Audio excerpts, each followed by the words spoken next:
À Taipei, au coin d'une rue ou entre deux bâtiments, les églises chrétiennes sont nombreuses.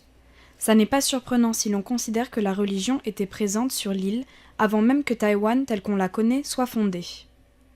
Au XVIIe siècle déjà, les Hollandais de foi protestante et les Espagnols de foi catholique avaient l'intention de convertir les peuples qui y vivaient.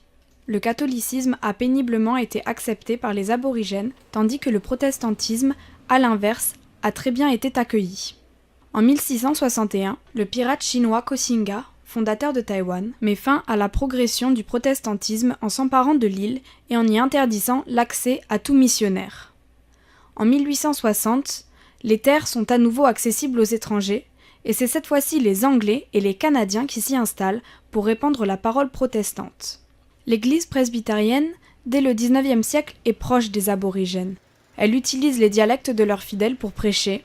Elle fonde aussi des écoles, des hôpitaux et enseigne la médecine occidentale aux habitants de l'île qui se convertissent en grand nombre.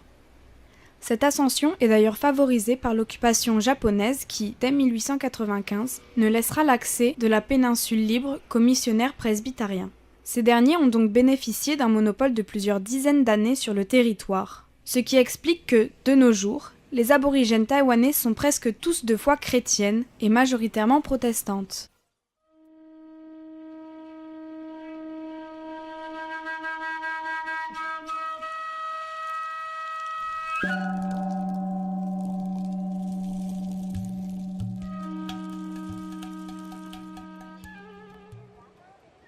Les Japonais ayant occupé Taïwan pendant plus de 50 ans ont beaucoup marqué la culture et l'architecture du pays. Il reste d'ailleurs encore de nombreux bâtiments sur pied.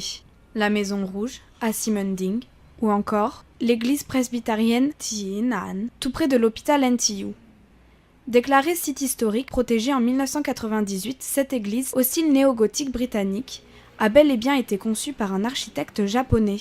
De briques rouges et de pierres blanches, elle attire l'œil des passants. L'association des deux couleurs n'est d'ailleurs pas un hasard pour les Japonais en qui cela éveille un sentiment de satisfaction. Le rouge a par ailleurs aussi une place très spéciale dans la culture chinoise. Il est de bon augure et porte chance. On l'utilisera donc souvent, allant parfois même jusqu'à paraître choquant, voire blasphématoire aux yeux des Occidentaux. D'une grande élégance, l'église nous surprend tout de même par sa simplicité. Ici, pas de sculptures chargées, ni de vitraux illustrant les scènes bibliques. Entouré de végétation, ce monument a déjà été rénové 2 fois en 100 ans. Le toit étant en bois, les fuites d'eau sont fréquentes et menacent souvent d'abîmer le reste de l'église. À l'intérieur, l'église est encore plus sobre, et mis à part les murs blancs, les voûtes couleur lavande, et un grand crucifix derrière l'autel, seule une plaque rouge et or au-dessus de l'arc central habille la pièce. Cette plaque est ornée de la devise de l'église presbytérienne de Taïwan. Feu ne pourhui, brûle mais jamais ne se consume.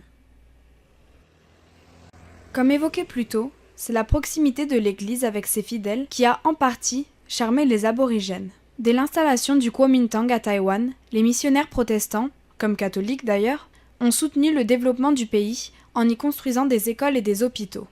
Et même plus tard, lorsque la loi martiale était de rigueur, l'Église protestante a, elle, toujours défendu les droits des aborigènes et a sans cesse prôné les notions de justice, de paix et de garantie des droits de l'homme. C'est probablement cela qui a permis à l'Église protestante d'obtenir l'influence qu'elle a aujourd'hui.